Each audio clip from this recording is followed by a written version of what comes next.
This time Hey. correct. Sorry about that. As we were talking about Natalie Decker and how we're wrecked, we wrecked the The laptop. jinx is real with her. Yeah, my laptop had a little bit of a blue screen of death, but we are back and back going. The and funny part is that Michael and I were just carrying on the conversation like nothing happened.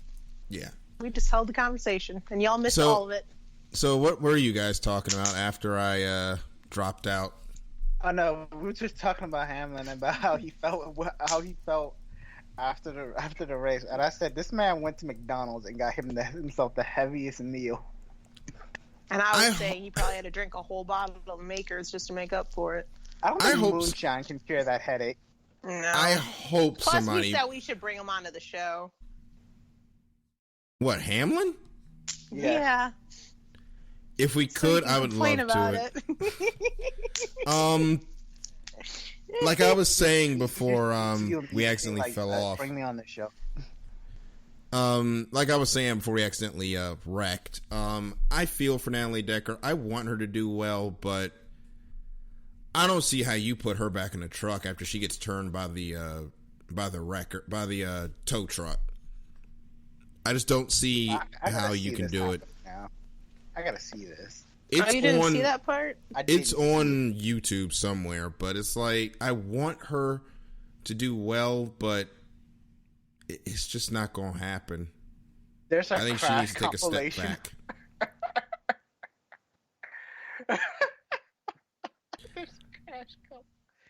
I thought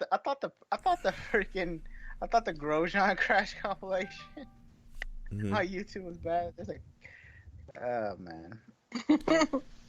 Yeah, it is bad. So we're going to continue to actually talk about something good, and that is Matt DiBenedetto's coming of age story, where he almost D-Burrito, aka Reddit Jesus, as I called him, almost won the Bass Pro Shops night race on Saturday night. How did he become such a Reddit favorite? Like, I'm really kind of confused. It started with the Dogecoin car way back when. He ran that car. And before we continue, Couch makes a good point. Is anyone happier about Decker getting wrecked by the wrecker than Juan Pablo Montoya? This replaces the jet dryer. He no longer has to hear about it. It doesn't. Nothing replaces Juan Pablo Montoya ran into the jet dryer. He tried to kill everybody. Well, his car broke. Literally, it was all Natalie's fault. I guess. I mean, Juan's car broke. Handle getting a little push from a little wrecker. I've seen the video, and what makes me laugh is that the wrecker just keeps driving. I would too. Freaking Hamlin. Kevin Hamlin was probably in the wrecker. He was like, man, we're wrecked. I'm like watching it all over again. Like, I want to know what they were saying. Is that she spins out, right? This guy keeps driving. He keeps driving on like, oh, I don't want to get fired. Let me get up out of here. They tried to actually. Did this really happen? I saw it on Twitter. They tried to get the wrecker driver post race for interviews, and he declined. I bet. I would have declined. He didn't know which way that was gonna go. No, but let's go on to Saturday. Matt DiBenedetto is going to win that race. And then a wild Ryan Newman appears. Lord, where do I start with Ryan Newman? He's the male version of Natalie Decker. He gets this whole hardest driver in NASCAR to pass. This never comes up during any other part of the race, whether than he is a lap down or about to go a lap down, ready to screw up the end of the race. He damaged the left front of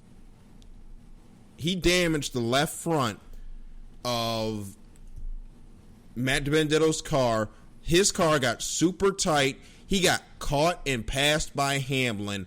Ryan Newman affected the outcome of that race, in my opinion, and it drives me up a wall. I don't care that he's trying to get into the chase, by the way. All he's going to do is take the photo and get run out in the first round. They are not going to win the championship in Roush Fenway this year. Ouch. You are not a factor in who's going to win this race. Move. He does that a lot, though. I feel like that's the only time that we even are reminded that Ryan Newman's on track. It is the only time we are reminded that he exists. And my thing is, if I'm Matt DiBenedetto... He wasn't that way with Penske. That was what ruined him. Well, here's the thing. If I'm Matt DiBenedetto, I'm not stopping for those interviews. Me and Ryan Newman are having a throwdown because you just cost me a win. You may have cost me a job. And we're throwing down. Like, that is... If there's and he does work out. Yeah, if there's one thing that irritates me, it irritates me. It's cars not on the lead lap affecting the end of the race.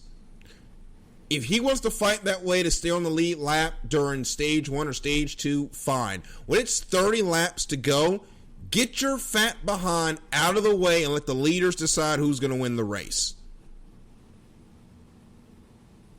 Like, it's infuriating. It really is.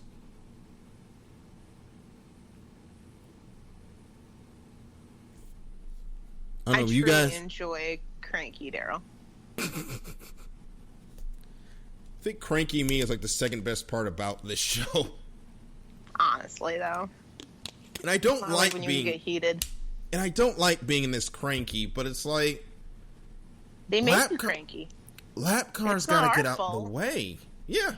And I know it's Bristol, so you can't really get out the way, but Newman's actively blocking DiBenedetto. Like, he is actively fighting him. It is absolutely ridiculous what he did.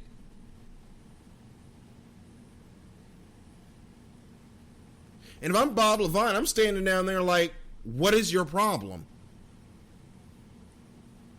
And then Mike Wheeler tweeted out a picture of the car with saying hashtag not clear, which Newman was not. And I hope those points do him great when he gets bounced out the first round of the playoffs. You know, that really helped you, Ryan. I did not think I would still be this cranky about that coming into today, y'all, but I'm still super cranky about this. What do y'all think about it?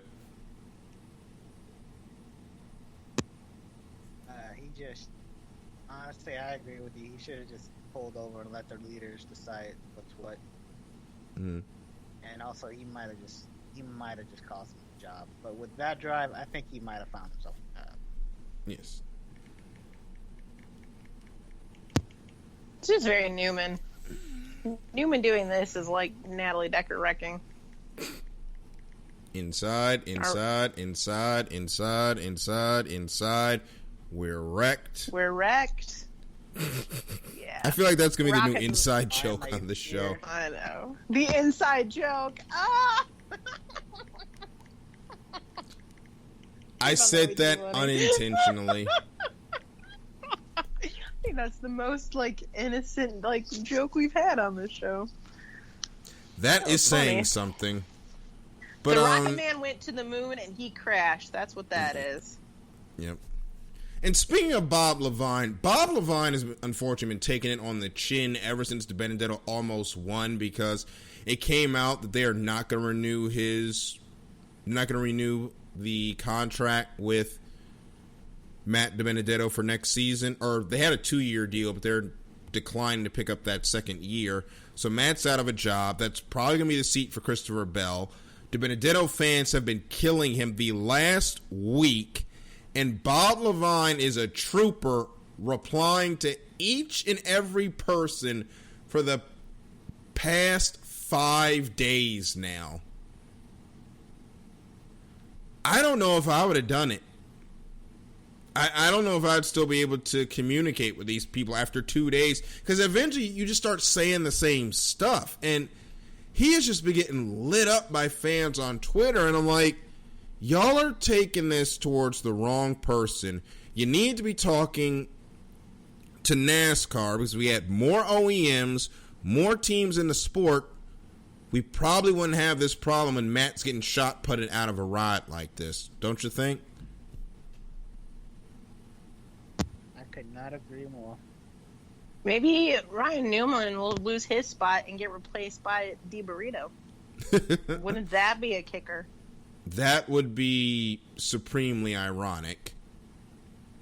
Well, all I'm going to say is August 22nd, 2019, if it happens, Caitlin called it here. Hey, I mean, it could happen. I called the Raptors in 6, and that happened, so never know. That was a good series, by the way. It was such a good series. It stressed me out, but I was amped. But on the other side of things, Denny Hamlin, he is a bona fide championship contender at this point. He's got most wins in a season since 2010. Remember, that's when he went to the championship race at Homestead. Unfortunately, lost out to Jimmy Johnson. I think he's learned some lessons since then, guys. I really think Denny Hamlin has what it takes to bring that championship to Joe Gibbs Racing that he has wanted to for such a long time. I think so too. He's a great driver, a really consistent driver. So I really do think he has a chance at getting the championship, but it's just he's got a lot of competition, so I'm not gonna be excited. But I do want to see him. Out of all the drivers this year, out of all the drivers right now, I want to see him win a championship. It's gonna be. You want to see who win a championship? Denny Hamlin. Denny Hamlin? Yeah, out of most of the drivers on the roster, I want to see him win a championship. Really? Why? Because to me, he's just really consistent, quick and consistent. So it's just I want to see him win one at least. Well, he's always talked about how he's wanted to win one for Joe Gibbs Racing. So if he can get it done this year, he'll have made his promise to Joe Gibbs reality. I hope he can, because I don't really have any ill will towards the guy. I hope he can bring that championship home. Caitlin, you seem surprised. Yeah, you seem surprised. What's going on? That you picked Hamlin to win the championship? It's just, I don't know. No, I want to see him win. He's not really necessarily. You want to see him? I want to see him win, but I'm not gonna pick him. I'm gonna wait till later to say, oh yeah, he can win the championship. I don't know. I didn't expect it coming from you. Mm-hmm. I don't know. I mean, it's just Hamlin. Like, I don't know. I guess I'm like slightly Denny indifferent Hamlin. about Hamlin. I like Denny Hamlin. I still don't know why so many people dislike Joey Logano, but Joey Logano can do. Wait, we're on the explicit tag tonight, aren't we? I need to put the tag on this part if you're going to say something, but sure, go ahead. Does the D word involve an explicit word? Probably. The top 5 from the Bass Pro Shops night race. He's like, no, we're just going to skip over this one. Top 5 from the night race. Denny Hamlin, Matt DiBenedetto, Brad Keselowski, Kyle Busch, who had a rough day, managed to come back to finish 4th. Chase Elliott was 5th. We go over to the standings, and guys, we're getting close to what we thought was impossible. Not just being possible, but being a reality. Jimmy Johnson, with 2 races to go, is 18th in the points, 30 points behind Ryan Newman in the cut line. Jimmy Johnson. We know that Ryan Newman isn't going to let anybody get past him. No, he's not. Jimmy Johnson, for the first time in his career, is in must-win territory to make the playoffs. I don't think he's going to make it. Do you guys think Jimmie Johnson makes the playoffs, or is this the first time in his career that he misses? I think he can make it still. How? Jimmie Johnson. Nah, son. Nah. Michael, Ain't happening. I don't think he's the same Jimmie Johnson that won those 5 straight championships. Like, he hasn't won now in 2 years. I did not see that coming. Like, he is on the struggle bus, and for Jimmie Johnson's fans, welcome to what Jeff Gordon fans felt like the last couple of years of his career. Oh, yeah, you're not wrong about that. Like, this is how we He's felt. he's not an old man, but he's in old man territory when it comes to the sport. Yeah. I mean, he's mid-40s, so kind of both at this point, but I really, really want to see... I want to see him get that 8th title, but I don't think it's going to happen. No. And the problem is that, like, I feel like it's one of those things where he's just not willing to admit it, and it's just going to continually get gradually worse every season. Mm-hmm. Like, I don't think this is a fluke season. Like, I think this is just the progression of Jimmie Johnson in his career. Like, he peaked, we got to that climax, and now we're on the downslide. But you gotta admit that you're on the downslide so you can step away. Unless, you know what, but maybe he's just doing it because he loves it. Maybe he is still the happiest when he's inside this car. Then you just need to do an interview and let us know so we can stop putting our hopes in you and just say, hey, you're just enjoying being in the car? That's cool. Mm-hmm. We can enjoy it. But, like, at this point, you're trying to get in fisty fights and you're cussing people out like you're an old man telling people to get off your lawn. Which that has not happened before. Yeah, like it's just... Like, I think he's just getting a little cranky. Getting a little old man cranky. Just a little bit.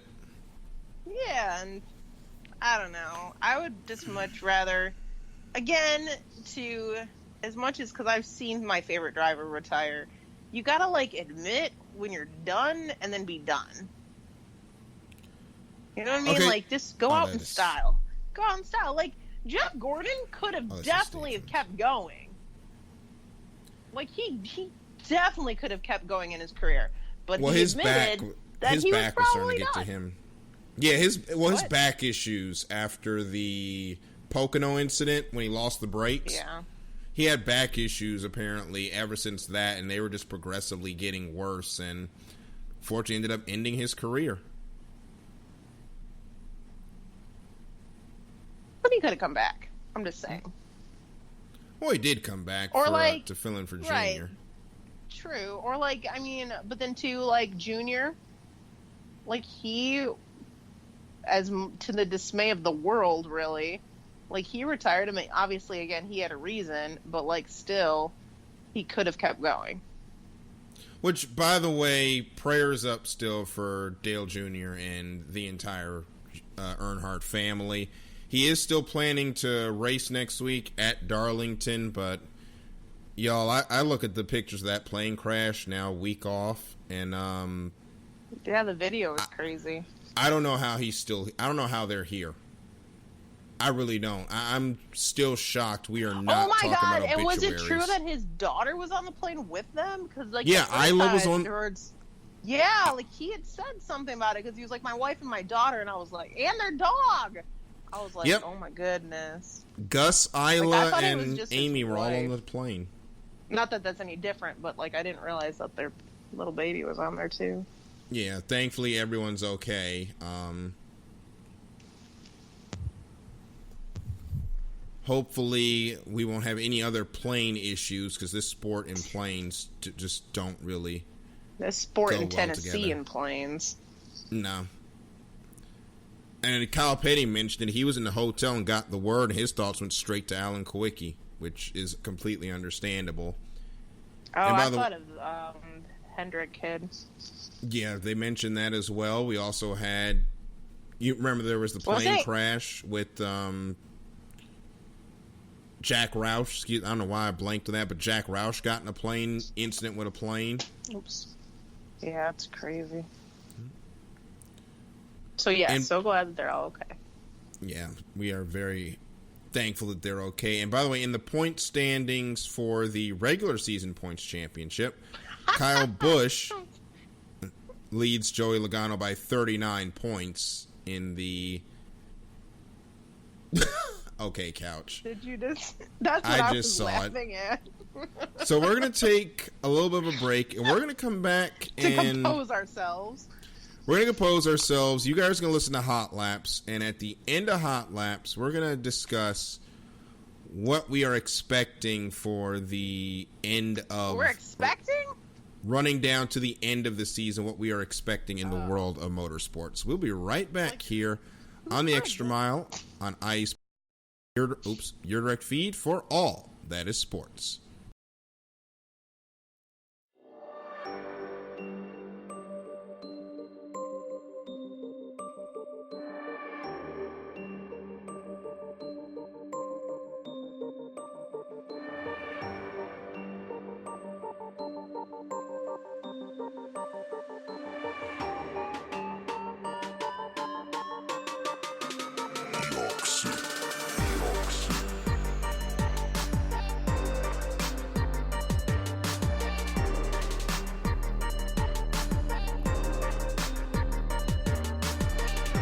From the home plate to the nets, the end zone to the finish line, here nothing is off limits and no sport is safe. Not what it seems, with your host Caitlin Seam, bringing you sports like you've never heard before. Catch me Thursdays at 5 p.m. Eastern, 2 p.m. Pacific, right here on IE Sports Radio. The only question is, are you ready?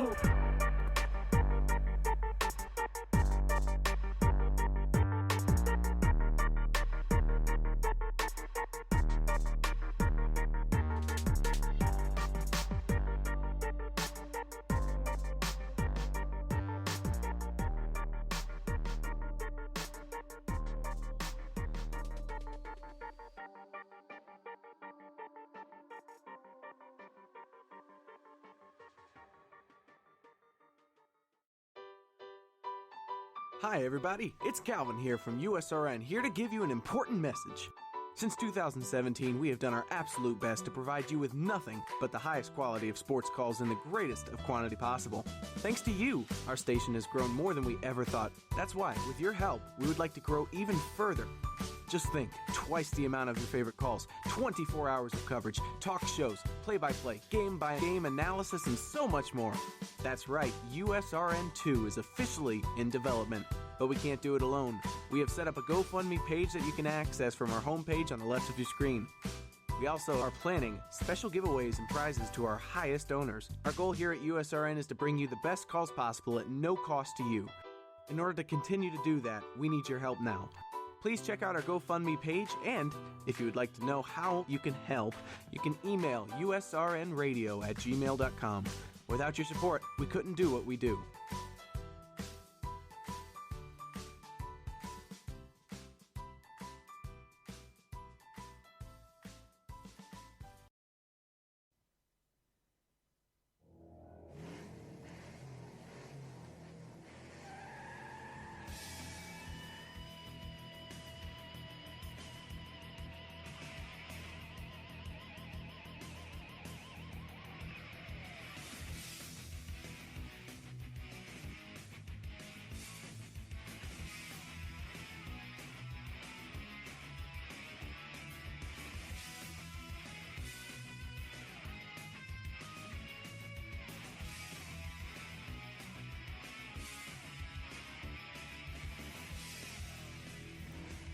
Welcome back to the Extra Mile here on IE Sports Radio. It's time for Hot Laps, our weekly roundup of the world's motorsport action from the past weekend. We'll start here in the UK with two wheels. The British Superbike Championship was at Cadwell Park. Wins for Danny Buchan and new championship leader Josh Brooks on Sunday afternoon. The British Touring Car Championship was in action at Thruxton. All three races by Honda Civics from three different teams. Sam Tordoff, Josh Cook and Dan Kammick getting the victories there. 3 races for NASCAR, of course, at Bristol over the weekend, starting on Thursday night with the truck race. Brett Moffitt coming through to take victory in that one. Tyler Reddick came from the back of the grid, 2 penalties and a spin to win the Xfinity race on Friday night. And we all know that Denny Hamlin won the Cup race on Saturday. Will Power won the crash-strewn, rain-shortened IndyCar race at Pocono, which means that Matt Benedetto picked up 1 point, second place for Matt Owens, the nearest to win, and there was also 1 point gained later with Scott Dixon finishing second in that Pocono race. Only gateway to pick for this week in IndyCar, that is a Saturday night race, of course. Caitlin still has a 7-point lead over Larry B. Matt Owens now into third on his own, 19 for him, 18 for Darrell. Seth is on 13, myself on 12 along with Lita, and Michael is on 11. It's the gateway pick this week on a busy weekend as everything comes back from its summer break. We've got IndyCar, we've got Mother, we've got World Valley Championship, NASCAR truck race and Xfinity races on road courses this weekend. And there's IMSA and VIR, and Scott McLaughlin has a chance to extend his V8 Supercar lead and his grid rating GLC lead at the weekend, because the V8 Supercar are in Adelaide at the new Tailem Bend circuit. So keep an eye on that. We'll bring you all the results on next week's Hot Laps and Nearest the Winner. But for now, it's back to Darrell and the rest of the crew.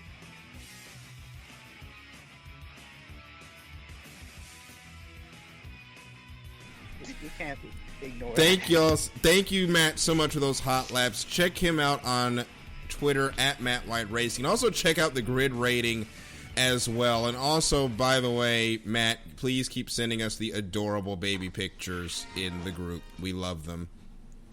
I think we are a simple lot. We see cute baby photos, we hit like. I feel like we've invested in this baby.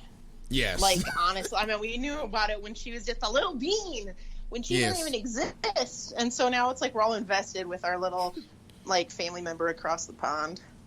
Yes, the first ever IE Sports Radio baby. And we are all invested in this baby. So, congratulations Let's be honest, to you they're guys. probably lucky that we're all on the other side of the ocean, because we'd literally probably just be there all the time. Probably. I mean, at this point, we would definitely just be permanent aunts and uncles at this point. But welcome back to the show, and we got a little bit of time before we say goodnight tonight. So just wanted to use the extra time just for us personally to talk about what our expectations for the rest of the seasons are. Fire and mayhem and calamity. Well, one thing we did here, and we talked about this, Matt White actually posted this in our group chat.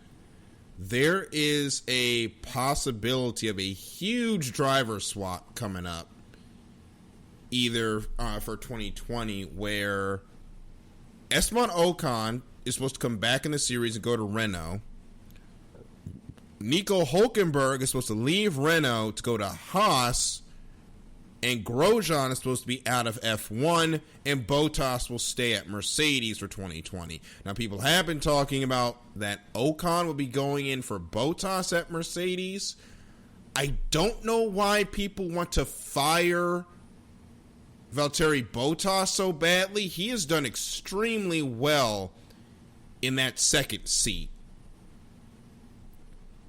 But this is going to happen. Honestly, if this does happen, I would be fine with having Hülkenberg in the Haas car. He's not a bad driver at all. Oh no, he's not at all. He's got potential. It's just, unlucky. Well, not unlucky. It's just massive skill difference. Yeah, I think he can drive well in the Haas car. What Haas needs more than anything are two decent drivers, and having, oh my goodness, I'm blanking on the second driver. Oh my goodness.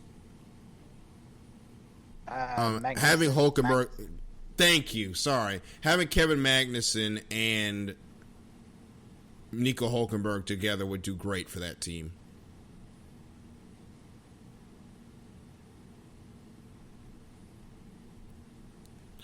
Caitlin, what do you think? driver that's quick, and you have one driver that's also quick, but just as consistent. Yeah, hopefully. I feel like any option's better than Grosjean at this point. So, as long as you don't have Grosjean, any choice is a good choice on any team. Well, I just just compare them. Be like, here's driver A, here's driver B, here's driver Grosjean, here's driver D, and you go literally any but Grosjean. Yep. Well, Lita posted this in our Twitter. Our group chat from our Formula One, and it's the battle between the teammates pictures that Formula One has been posting. The number of points, Magnussen 18, Grosjean 8. The number of DNFs, 1 for Magnussen, 6 for Grosjean. That is all you need. All you need to know about that partnership is this.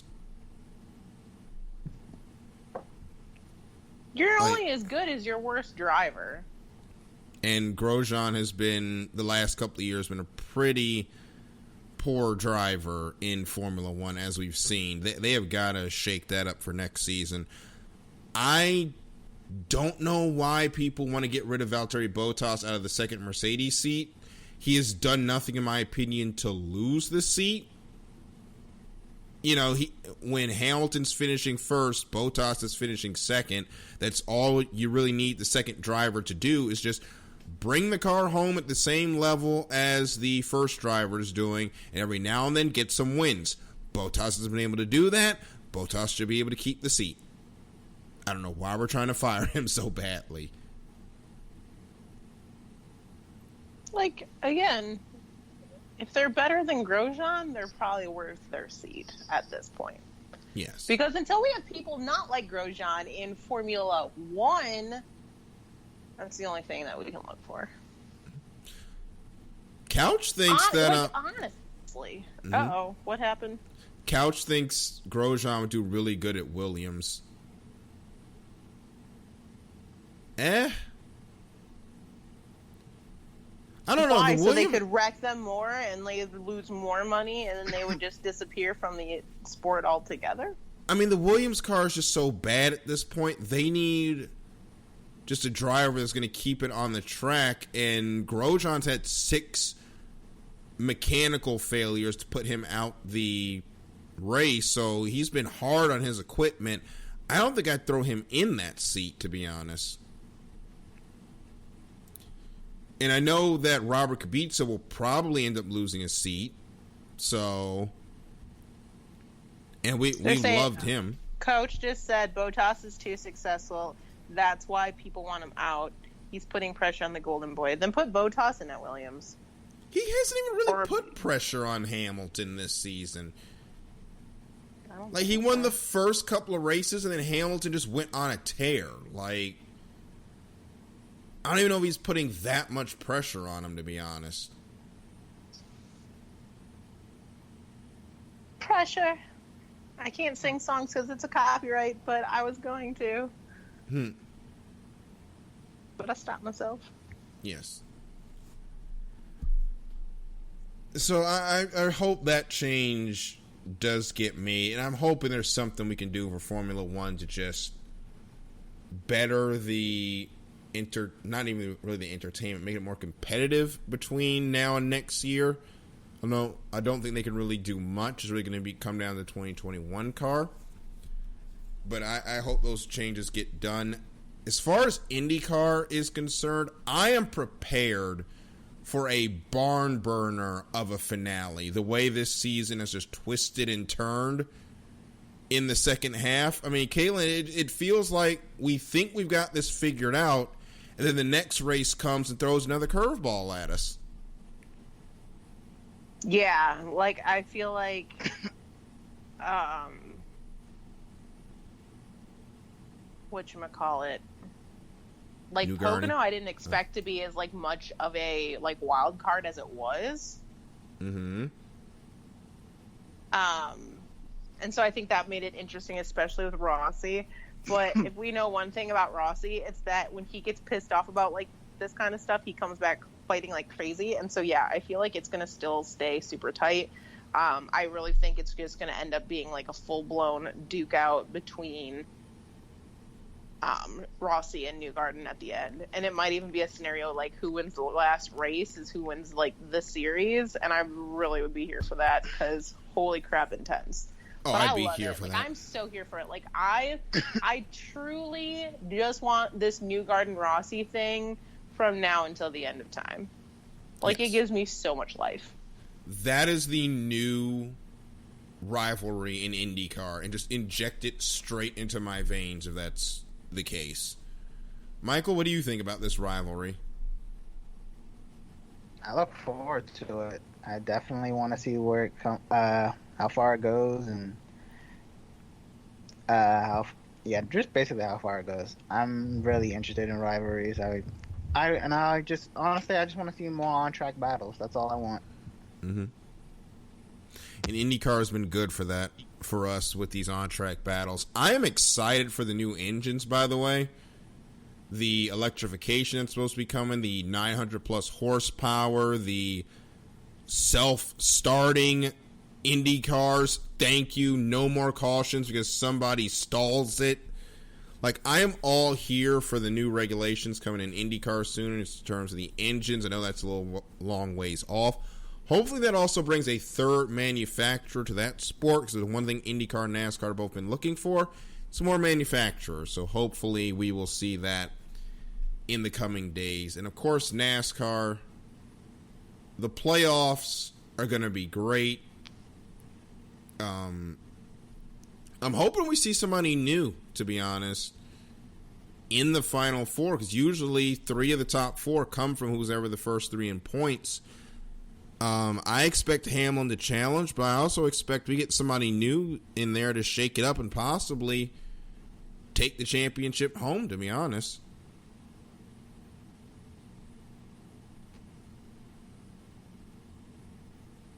What do you guys think? I just want good racing. Like, as long as we still get that, I'm okay. From what I've seen, it's like a 50-50, but I think Verstappen will definitely be like a contender for championships. Mm-hmm. Like Verstappen, Leclerc,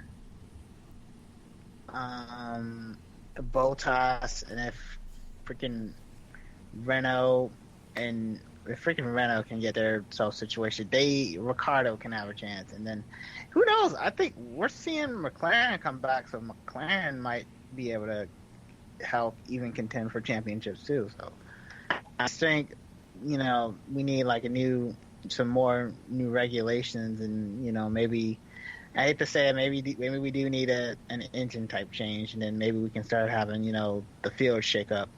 We'll have Mercedes in the midfield, Ferrari in last, or something like that, like an F1 2019 or something. Oh, F1 2019 is absolutely crazy. I feel like, yeah. I do think that, like, if it continues the way it's going, I can definitely see, like, whereas we have Newgarden and Rossi in IndyCar, I definitely feel like we're having this potential for a Verstappen-Leclerc rivalry in F1, like a consistent rivalry. Not just a single meme rivalry. And but I just feel like there's a potential there. And also, if you think about it, Hamilton's not going to be racing forever. No, Hamilton's going to be retiring here soon. Before we go, Couch actually has Kurt Busch in his Final Four. Your thoughts on that? For NASCAR? Yeah, for the Homestead Final Four. Kurt Busch, Harvick, Kyle Busch, Truex. I mean, Kurt has a little bit of work to do. Yeah, I'm not. I think Kurt will at least make it to the second round. I don't know if he goes all the way to Homestead. I see it being the top 4 that are the top 4 right now. Kyle Busch, Logano, Hamlin, Truex. I don't want Logano in there at all, but I just feel like he's just too weaselly to get out of now. Well, he's run well enough to get there, to be honest. I feel like, I don't know if I would, I'm just trying to decide if I see Kurt Busch making it. I feel like my biggest wild card to make it in like that would be Chase Elliott. which I hate to admit because I don't like the kid at all. But I feel like he would be my wild card. Like, he would be like the person to win the last race to get into the Final Four. He could pull it off, but that is Phoenix. That has been a tough track for him. Or ISM Raceway, excuse me. That's been a tough track for him in the past. But it is time to put the checkered flag on this episode. Despite the technical difficulties, I think we had a really good show. Thank you all so much for joining us. If you want to keep up with IE Sports Radio, please make sure to keep up with our social media pages on Facebook, Twitter, and Instagram. My writings are on WBGRnetwork.com. Getting ready to start typing up some things for UMD football as I also get ready to go to grad school at the University of Maryland next Tuesday. So whoop whoop for me. Make sure to check out Caitlin's show, Not What It Seems. It comes on at 5 p.m. right before this one here on IE Sports Radio. Also, Lita's writings you can find at gpgirl.com. If you missed any episode of any IE Sports Radio show, check out Stitcher, iTunes, Google Play, Spotify, and other places where podcasts can be heard, and YouTube as well. And, of course, check out iesportsradio.com to get in touch with the community and keep up with all IE Sports Radio programs. But that'll about do it for here. For Caitlin and Michael, I'm Daryl. This has been The Extra Mile, and we will see you at the next green flag. Good night, everybody.